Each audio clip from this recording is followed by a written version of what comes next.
Hi friends, இன்றைக்கி நம்ம ஈஸியான ஒரு லஞ்ச் பாக்ஸ் ரெசிபி தான் பார்க்க போகிறோம். கார்ன் புலாவ். இது ஈஸியாக சட்டுன்னு செஞ்சிடலாம். Welcome to Ammukutty diary. இதோட டேஸ்ட்டும் பார்த்திங்கன்னா அட்டகாசமாக இருக்கும். கண்டிப்பாக ட்ரை பண்ணி பாருங்கள்.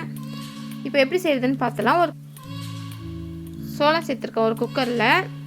இது வந்து ஸ்வீட் கார்னு, அதனால் நான் இதில் எதுவும் உப்பு எதுவும் ஆட் பண்ணலை. தண்ணி மட்டும் ஊற்றிக்கிறேன்.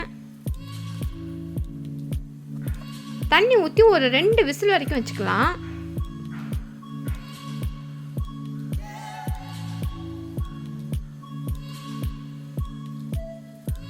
இப்போ இது நல்லா வெந்துடுச்சு. இது ஒரு ஓரமாக இருக்கட்டும். இந்த தண்ணியும் நம்ம யூஸ் பண்ணிக்கலாம்.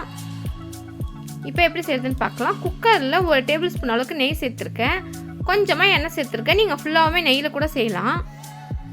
இப்போ ஸ்பைசஸ்லாம் சேர்த்துக்கலாம். பட்டை, கிராம்பு, நட்சத்திர சோம்பு, கொஞ்சமாக ஜீரகம் சேர்த்துருக்கேன். பிரியாணி இலை சேர்த்துருக்கேன். ஏலக்காய் சேர்த்துருக்கேன். காரத்துக்கு 3 பச்சை மிளகாய் சேர்த்துருக்கேன்.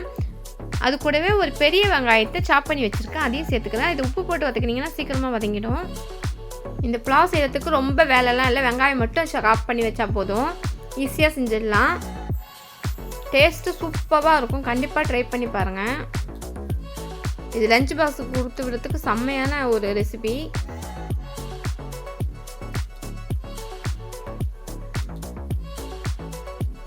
இப்போ நல்லா வதங்கிடுச்சு. இப்போ ஒரு 1/2 டேபிள் ஸ்பூன் அளவுக்கு இஞ்சி பூண்டு பேஸ்ட்டு சேர்த்து இதையும் நல்லா பச்சை வாசனை போகிற அளவுக்கு நல்லா வதக்கிக்கலாம். இப்போ பச்சை வாசனை நல்லா போயிடுச்சு.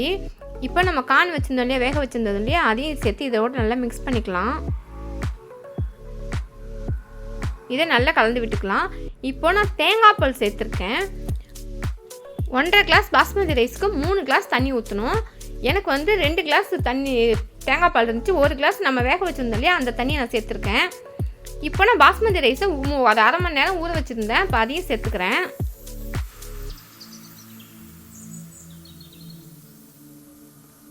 இப்போது நல்லா மிக்ஸ் பண்ணிக்கோங்க. உப்பு இருக்கான்னு செக் பண்ணிக்கோங்க.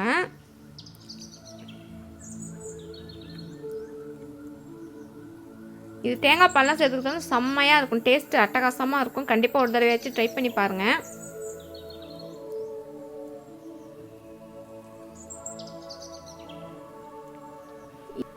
இப்போ மீடியம் ஃப்ளேமில் வச்சு ஒரு விசில் விட்டால் போதும். அவ்வளோதான், ரெடி ஆயிடுச்சுங்க. பாருங்கள் எவ்வளோ பொலன்னு இருக்குன்னு. டேஸ்ட்டு அட்டகாசமாக இருந்தது. கண்டிப்பாக ட்ரை பண்ணி பாருங்கள். இது லஞ்ச் பாக்ஸ் கொடுத்து விடுறதுக்கு செம்மையான ரெசிபி. தேங்க்ஸ் ஃபார் வாட்சிங். இந்த வீடியோ பிடிச்சிருந்துச்சுன்னா மறக்காமல் லைக் பண்ணுங்கள், சப்ஸ்கிரைப் பண்ணுங்கள்.